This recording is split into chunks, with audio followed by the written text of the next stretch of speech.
E em um ato profético diga: não haverá sacrifício. Não, você não falou com fé. Diga: não haverá sacrifício.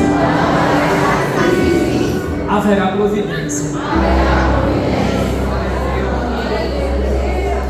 Gente, olha o tamanho da fé deste homem, ao ponto de Deus pedir o seu filho, um filho que ele muito sofreu na expectativa e no aguardo do mesmo, um filho que ele muito se desesperou até o cumprimento da promessa de Deus. E agora o Senhor, ele quer que Abraão entregue o seu filho. Deus o convida para o monte, para lá no monte sacrificar Isaque. Observamos aqui que a fé deste homem, nesse texto, já é uma fé adulta, já é uma fé madura, já é uma fé desenvolvida. Só que nem sempre foi assim, e nunca será assim. É impossível alguém aceitar a Cristo hoje e amanhã a sua fé já ser uma fé adulta. Não é assim que funciona. O crescimento em Deus e com Deus é um crescimento paulatino, ou seja, é degrau por degrau. Deus, ele tende a nos levar a alguns processos para só então a nossa fé ela ser amadurecida, porque com Deus não tem como barganhar, não tem como queimar etapas, não tem como furar a fila. Com Deus não é assim que funciona. Ele nos leva a alguns processos para só então a nossa fé crescer. É assim que ele faz. Preciso voltar um pouco para você entender quem era Abraão e quem Abraão se tornou. E essa história certamente nos identificaremos, porque todos nós já trilhamos ou então trilharemos esse caminho em direção a uma fé sólida, a uma fé constante. Abraão, ele morava em um lugar chamado Ur dos Caldeus. Era uma região cosmopolita, cercada por rios, cercada por lagos, cercada por mares. E aquela cidade tinha um fluxo muito grande de pessoas que iam até aquele lugar para a adoração a deuses estranhos. E a família de Abraão, ela fornecia os artifícios para tal adoração. Então podemos entender de forma autoexplicativa que no sentido monetário, a família de Abraão era muito bem sucedida. Ou seja, Abraão, ele vivia dentro da previsibilidade. E não é preciso ter fé para saber que se eu trabalho ao longo de todo o mês, no começo do mês, o dinheiro vai cair na minha conta. Eu não preciso ter fé para saber disso. É algo previsível. Aí Deus, ele aparece para Abraão, ele fala com Abraão dentro da previsibilidade. Abraão estava no comodismo, Abraão não tinha necessidade de nada, e Deus convida Abraão para andar com ele. Só que o convite de Deus é um convite muito interessante, pois Deus, ele não manda localização no zap, ele não passa um mapa para Abraão, ele não passa uma bússola para Abraão, ele não passa o destino para Abraão, ele apenas o convida. E quem é que em sã consciência vai sair do comodismo para ir para um lugar que nem sequer ele sabe aonde fica? É aqui que começa a jornada de fé de Abraão. E eu recordo-me de Felipe. Deus, ele fala com Felipe quando ele estava em Samaria, vivendo a melhor fase do seu ministério. Aí Deus chama Felipe: vai para o deserto, vai pregar para uma multidão que nem essa. Não, vai pregar para uma pessoa. Felipe, ele ouve a voz de Deus. Ele poderia ter resistido, ele poderia não ter ido, porque quando eu penso em deserto, a minha mente grita: é um local de um sol escaldante, é um local que não tem água, é um local que não tem comida, consequência é a morte. Nós precisamos entender uma coisa, que o que mata não é ir para o deserto, o que mata é você ficar na cidade sem o aval de Deus. Eu vim com uma palavra nessa noite e quero que você levante uma das suas mãos. Por favor, levante uma das suas mãos. Levante de uma das suas mãos. A bênção não está fixa no lugar, a bênção não está presa no lugar, a bênção não está aprisionada no lugar. Se foi Deus que te chamou, se foi Deus que falou, se foi Deus que te orientou, Ele vai contigo na favela, Ele vai contigo no deserto, Ele vai contigo na viela. Se Ele falou, a bênção está em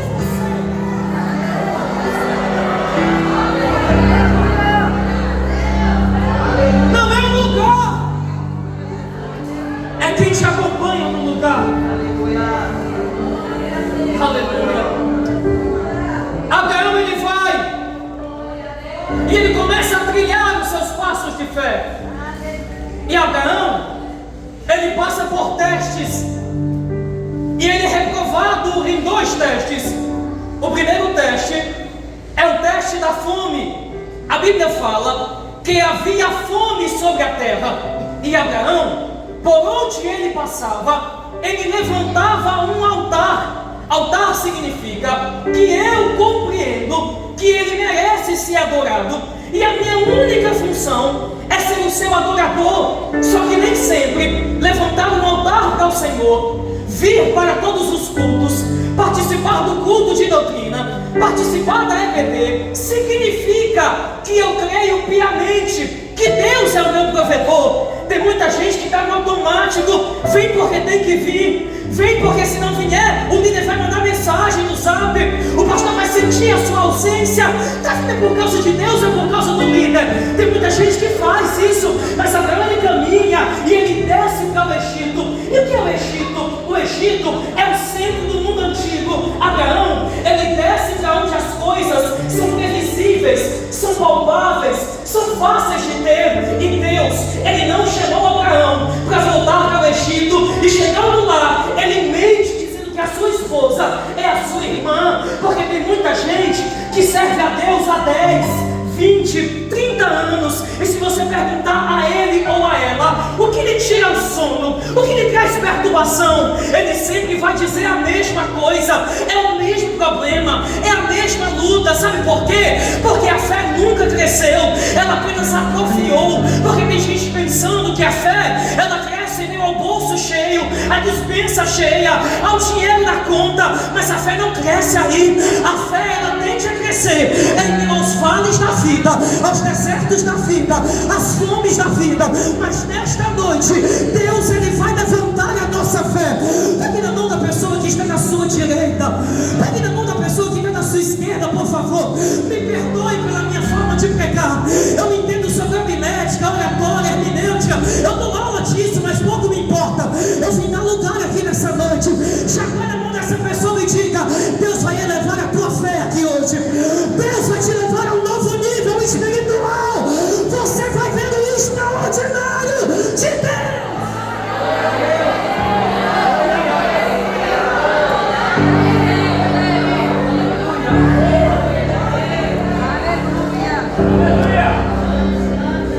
Porque a fé, ela precisa ser exercitada. Assim como o músculo não cresce sem ser exercitado, da mesma forma é a fé. E se tem uma coisa que olha para o impossível, que olha para o intransponível, que olha para o insolúvel e começa a sorrir, é algo chamado fé. Ela nos leva a outro nível. Quando se tem experiência com Deus, a gente não anda limitado pela vista. Deus não nos chamou para andarmos pela vista, Ele nos chamou para andarmos por fé. Recordo-me de uma história que a Bíblia conta, que um rei, ele monta um exército para matar o povo de Deus. E sempre que ele vai matar, sempre que ele vai tentar matar, ele nunca consegue. Ele fica perturbado, ele faz uma reunião e pergunta: tem alguém aqui que está contando lá? Alguém levanta a mão e diz: não, rei, é porque tudo que o Senhor decide aqui, Deus, ele revela para o profeta lá. Então qual é a ideia do rei, a gente vai cercar a casa do profeta, a gente vai matar o profeta, pois matando-o cessa a voz de Deus na terra. Ele cerca a casa do profeta, e logo cedo quem abre a porta é o ajudante do profeta, muito novo, sem experiência com Deus, limitado a uma vista. Ele abre a porta, e quando ele abre a porta, ele enxerga o exército da Síria, um exército gigantesco. Ele corre para dentro da casa, ele acorda o profeta Eliseu, e posso conjecturar ele olhando para Eliseu e dizendo: a gente está cercado e vamos morrer. Só que Eliseu tinha experiência com Deus, tinha história com Deus. Eliseu se levanta, e a Bíblia conta que ele fecha os olhos e faz uma oração. Ele pede: Senhor, abra os olhos do moço. Ele vai na porta de novo, e quando ele chega na porta, ele não enxerga tão somente o exército da Síria, mas eles enxergam o exército de Deus, porque o exército de Deus é maior. A palavra diz que o diabo, nosso adversário, ele anda em nosso derredor, bramando como um leão, caçando a quem possa tragar. Mas a palavra também diz que os anjos do Senhor acampam em redor daqueles que o temem. Quem já sente a presença do Eterno te cercando na direita, te cercando na esquerda, te cercando por todos os lados, Deus, ele vai nos dar visão.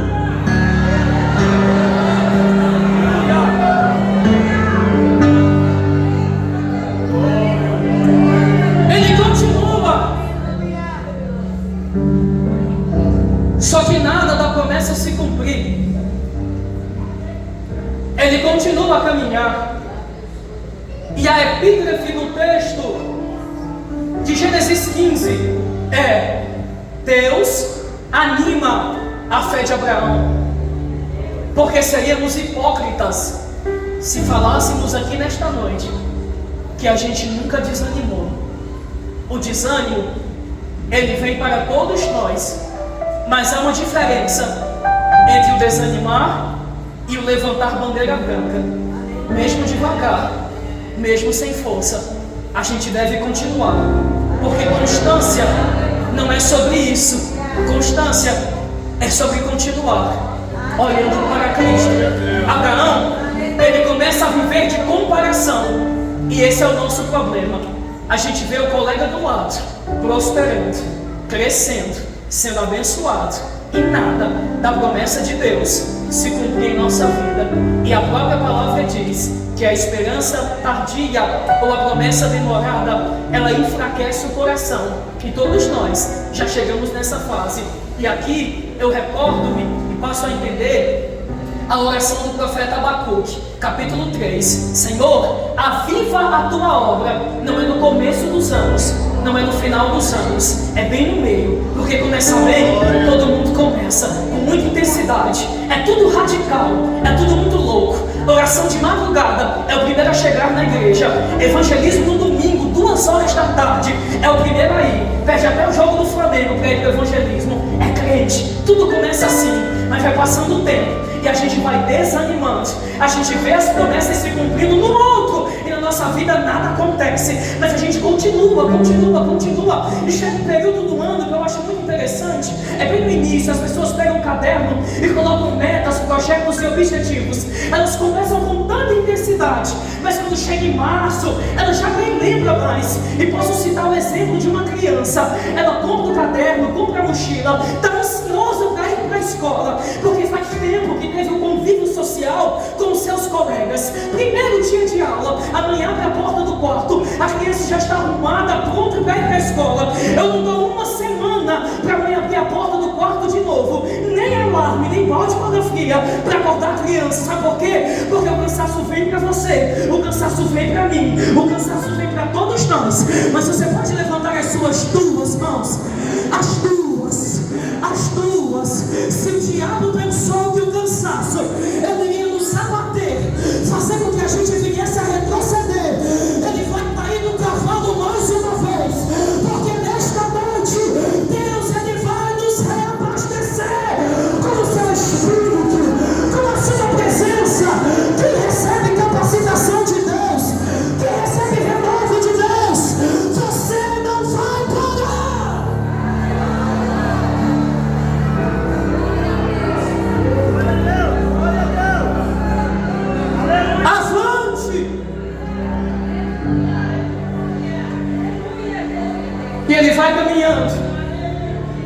e a promessa não vai se cumprindo.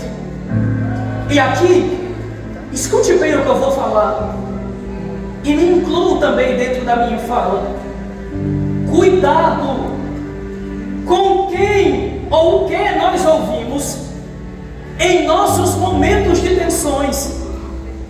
Abraão, ele ouve o que não deveria ter ouvido e faz o que não deveria ter feito. A esposa diz: pega a serva, faz um filho nela, e pronto, cumpriu-se a promessa de Deus. Tem atalhos que parecem que vai levar a gente lá na frente, mas não, a gente vai só voltando, nada flui, nada acontece. Não tem como dar uma ajudinha para Deus. Ele não precisa da minha ajuda, nem da tua ajuda. É nós que precisamos dele. Ele ouve a serva, ele ouve a sua esposa, ele faz um filho na serva, e agora ele atrasa mais um pouco o projeto de Deus. Porque sabe qual é o nosso problema? Pensamos que Deus, ele é tão pequeno, mas tão pequeno, que ele cabe dentro da nossa caixa de fósforo de conceitos a respeito dele. Deus é assim, Deus ele faz assim, tem que ser do meu jeito, na minha hora, do jeito que eu quero. O nosso problema é porque somos movidos pelo Cronos. São anos, meses, semanas, dias, horas, minutos e segundos, e pensamos que Deus, ele trabalha da mesma forma. Mas deixa eu falar, ele faz do jeito que ele quer, na hora que ele quer e no tempo que ele quer. É assim que ele faz. E o tempo passa, e Deus cumpre a promessa, porque ele sempre vai cumprir, sempre. E na casa há uma briga, consequência de uma escolha, de uma decisão precipitada. Há um conflito na casa. Quem vai ser o herdeiro? É o filho da serva ou é Isaac? E ele é uma briga, mas a fé de Abraão, ela já está crescendo. E escute bem, se você quer medir se a sua fé cresceu, escute. Veremos que a nossa fé se desenvolveu quando que, para cumprir propósitos, a gente vai se desfazer até de quem a gente ama. Tem muita gente que veio comigo, veio com você, só até aqui, e não pode passar mais. Não porque eles não nos amam ou não se preocupam conosco, mas é porque Deus, ele ouve o que nós não ouvimos, ele sabe o que nós não sabemos, ele vê o que a gente não consegue enxergar, ele sabe de tudo. Tem gente que veio só até aqui, pode passar mais não. Só se você quiser ficar apagando fogo todo dia, ficar brigando todo dia, ter pico na pressão todo dia. Mas se não, você vai ouvir a voz de Deus, vai obedecer a voz de Deus e vai seguir o caminho que ele determinou. Abraão, ele amava muito o menino, só que ele amava muito mais o propósito de Deus. E é isso que deve importar. Lembra do filho pródigo? Ele andava com as mãos cheias de coisa, com as mãos cheias de bênção. Ele andava com todos os bens. Só que sabe o que é melhor do que andar com as mãos cheias de bênçãos? É andar com o coração cheio de Deus. E aqui, Abraão, ele manda o menino embora. Ele fica com Isaac. Aí Deus, ele observa tudo aquilo e ele fala: Abraão, eu quero o menino que eu te entreguei. Sabe por quê? Porque Abraão, ele nunca mais se lembrou de agradecer a Deus. Nunca mais ele levantou um altar. Aí Deus, ele convida Abraão. Ele pega o menino, ele não retrocede, ele não murmura. Ele pega Isaac, pega os servos e ele chega no pé do monte. E gente, no terceiro dia, ele avista o monte. E o que eu acho interessante é a linguagem que Abraão, ele se utiliza para falar com os servos. Ele não diz para os servos que ele vai sacrificar, ele diz que vai adorar, porque precisamos tomar cuidado até com a linguagem que usamos com alguns tipos de pessoas. Ele estava falando com quem? Ele estava falando com servos. Servos sabem fazer o quê? Servos sabem cuidar de jumento. E quem cuida de jumento sabe fazer o quê? Sabe lidar com coisa que empaca, com coisa que dá coice, com coisa que não vai pra frente. São pessoas que contamos os nossos projetos, objetivos, e elas começam a dizer: você não pode, você não tem, você não consegue. Mas Deus está me dizendo nessa noite que Deus, ele vai melhorar as nossas companhias.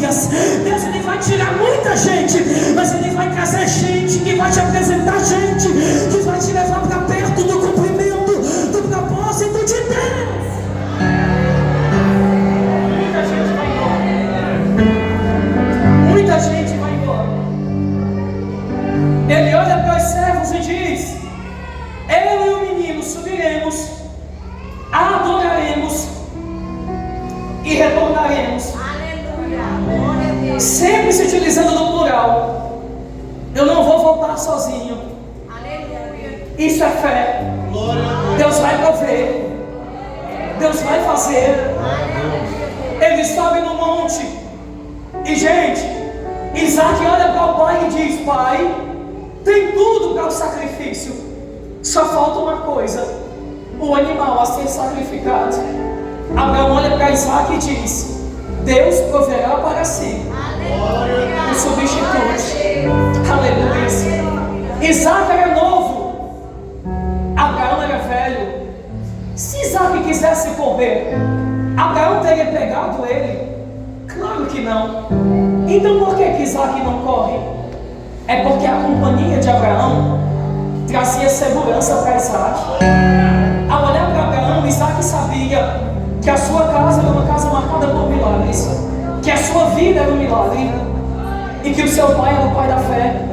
Já percebeu que tem muita gente que, por maior que seja a luta que nós enfrentemos, só de olhar para essa pessoa a nossa fé se anima, porque a gente olha e pensa: fulano passou por isso e venceu, eu vou vencer também. Só que deixa eu falar uma coisa: Deus, ele nos convida para uma experiência pessoal com ele.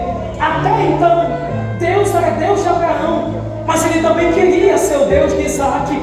É muito bom ouvir sobre as experiências dos outros, porque a experiência do outro tem a capacidade de me edificar, mas a minha experiência pessoal, ela tem a capacidade de me marcar. E sempre que eu olhar para ela, eu vou lembrar que foi uma batalha travada e uma vitória vencida para a glória de Deus.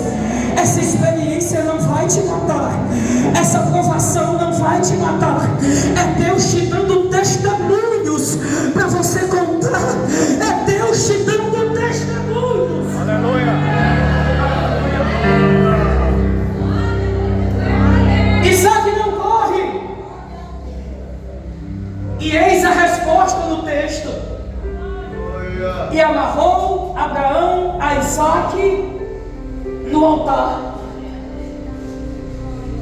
Quem já cantou no altar, quem já pregou no altar, quem já provou as coisas que fluem do altar, ele consegue viver em outro lugar.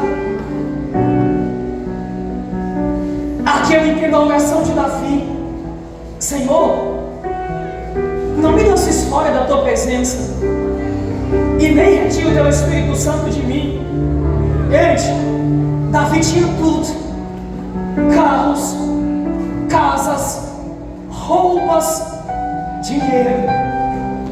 Mas há uma teoria no direito civil que define os bens de duas formas: bens fungíveis e bens infungíveis. Os fungíveis são bens que existem possibilidade de troca.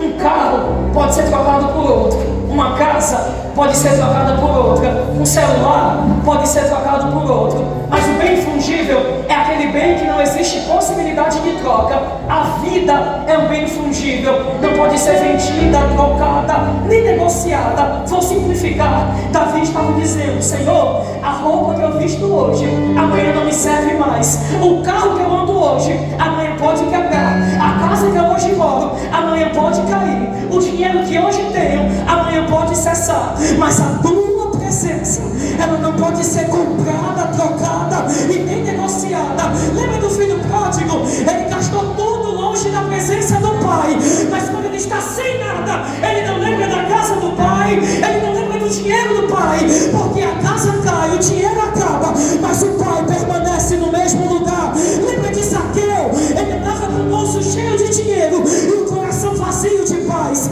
mas Jesus foi na casa dele e Jesus, sem falar nada, ele olhou para Jesus e disse: tudo que eu roubei eu vou devolver, porque o dinheiro acaba, mas a presença permanece.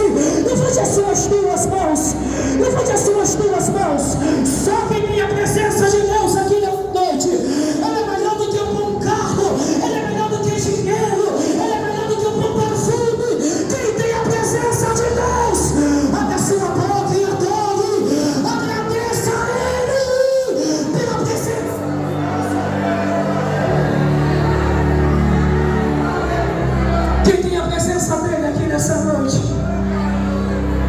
Você já pode dar glória a Deus, já pode dar aleluia.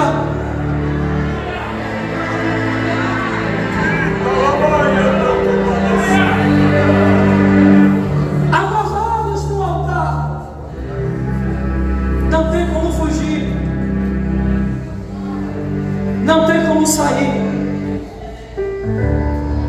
E se alguém perguntasse para Isaac, onde foi que você conheceu a Deus? Certamente ele diria: eu conheci ao Senhor debaixo da faca. E tem muita gente que por pouco a bala não pegou, o carro não virou, a faca não entrou, foi a mão de Deus, porque Ele tem projeto para as nossas vidas. E Deus está me dizendo nessa noite que tem muita gente que chegou aqui com um patrimônio debaixo da faca, com uma vida emocional debaixo da faca, com uma vida espiritual debaixo da faca. Mas eu tenho uma palavra de Deus: não haverá sacrifício, vai ter providência de Deus.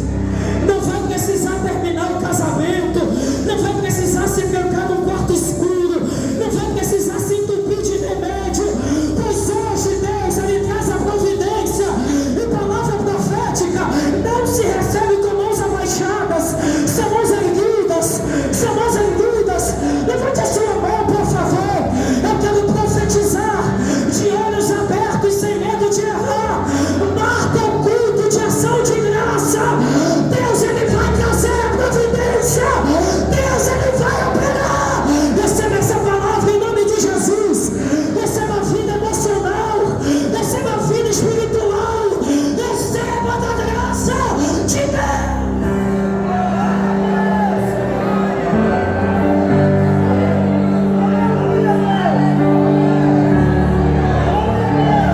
Receba o toque de Deus, receba a cura de Deus.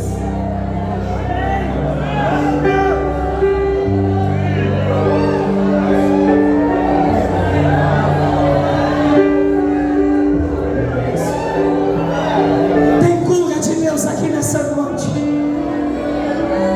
tem providência de Deus aqui nessa noite. Aleluia! Olha para a pessoa que está do teu lado e diz: marca um culto de ação de graça e me convida para comer o bolo que eu vou. Vai ter providência de Deus. Desce.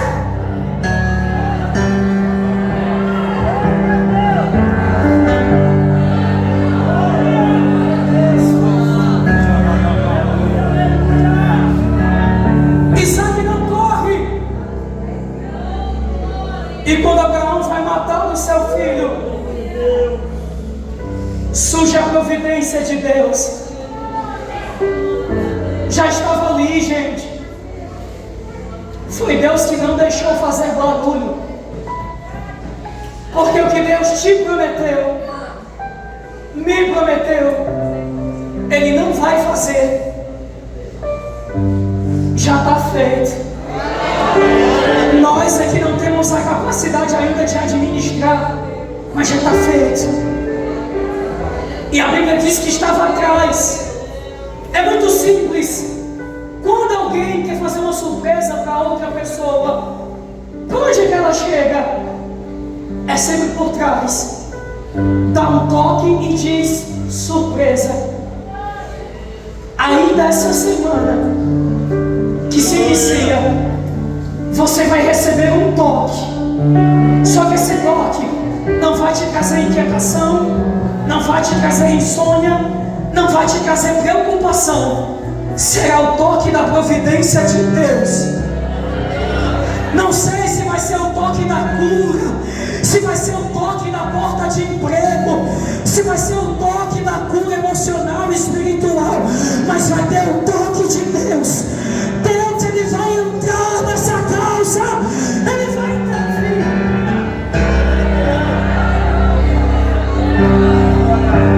Providência de Deus. Mas quer saber de uma coisa?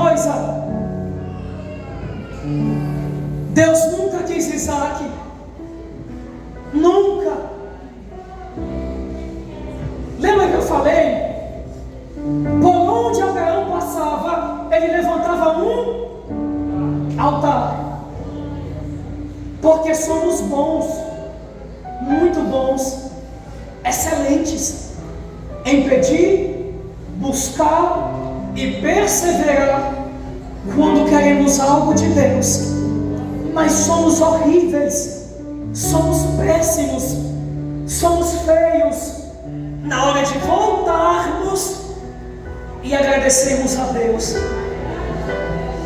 A casa de Abraão não tem mais altar, é só banquete, é só festa, e nem só de festa viverá o homem.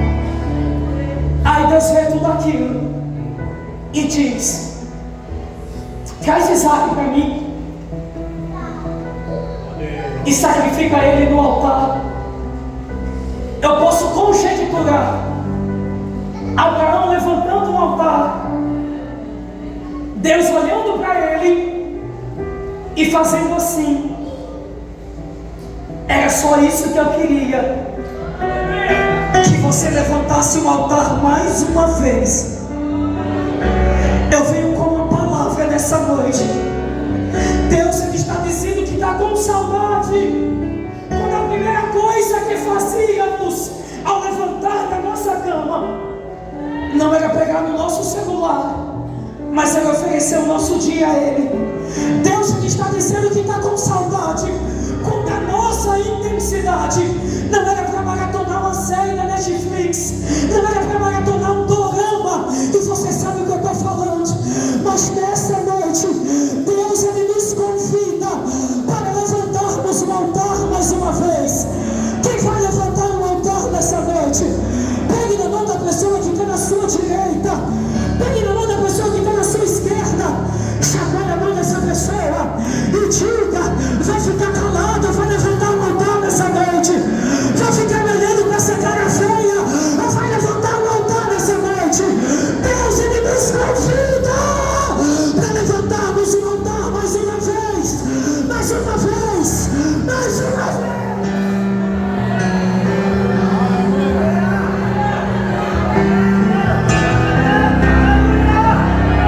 Fique de pé juntamente comigo, por favor.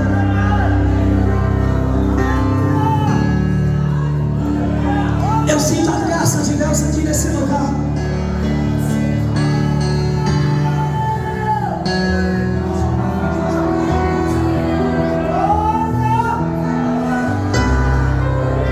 Eu sinto a presença de Deus aqui nesse lugar. É uma noite de renovo espiritual. É uma noite de cura espiritual. O meu intuito nessa noite não é fazer você rodar, não é fazer você pular, não. Porque o verdadeiro avivamento enviado do alto começará somente quando as escrituras forem entronizadas novamente no púlpito. E Deus, Ele nos convida nessa noite a entregarmos a nossa vida para Ele, entregarmos o nosso ser para Ele, levantarmos o altar para Ele.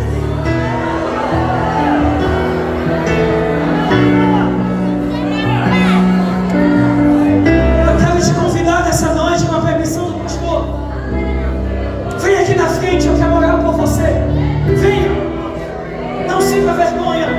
Se não estivesse aqui, seja o primeiro a estar aqui, porque precisamos muito da graça de Deus. E eu não vou voltar para casa sem orar por você.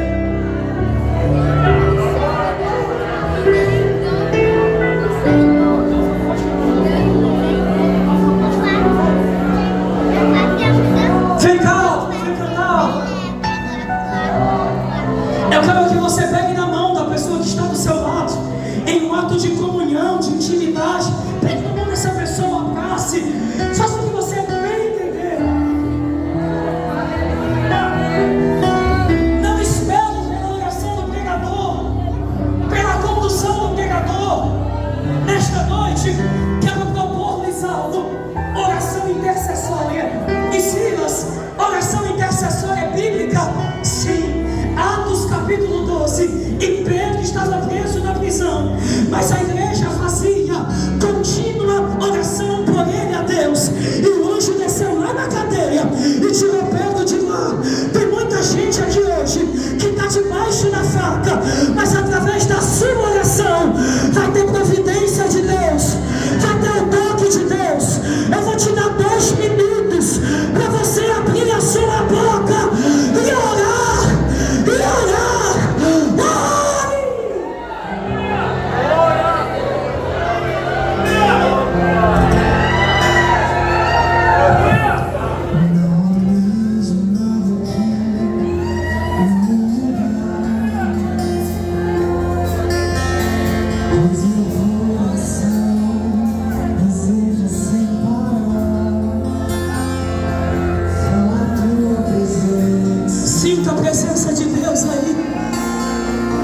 mas também sei quando estou profetizando. E há um nome nessa noite. Esse nome é paternidade. Nome este que traz aflição no coração de muitos, que traz dor no coração de muitos. Paternidade. Mas deixa eu falar uma coisa. A nossa maior referência de paternidade é o nosso Senhor. E se você nunca recebeu o abraço de um pai, receba o abraço de Deus aqui nessa noite. Você não é resultado dos seus traumas. Você não é resultado das suas dores. Você não é resultado das suas frustrações.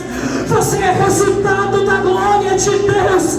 E Ele te abraça nessa noite como filho. Recebe o abraço de Deus. Eu vou te dar um minuto. Eu quero ouvir sua voz na igreja, dando glória, aleluia. Eu quero ouvir você.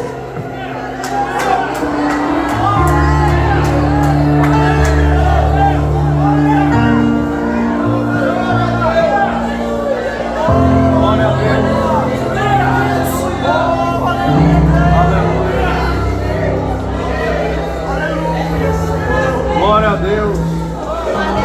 Esse é o toque de Deus. Feche seus olhos, por favor. Eu quero orar por você. Eu quero orar por você.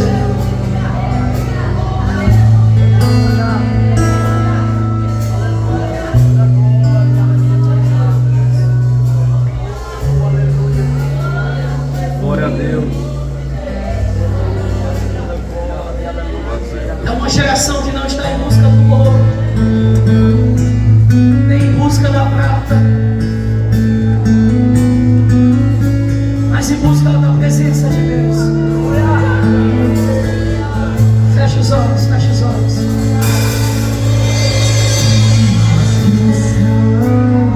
Senhor Deus eterno Pai, enche-nos aqui nessa noite, renova-nos aqui nessa noite, Senhor, para a glória do Teu nome. Abençoe os obreiros que aqui se encontram. Dá força ao pastor Francisco juntamente com a sua família. Dá saúde ao Teu servo. Dá força aos jovens, aos músicos, a toda a igreja. No nome do Teu Filho amado Jesus. E todos nós, em uma só voz, diremos: amém. Abrace pelo menos 3 pessoas e diga: vai ter providência de Deus. Diga para você, diga: vai ter providência de Deus. Senhor, agradeço essa rica oportunidade em nome de Jesus.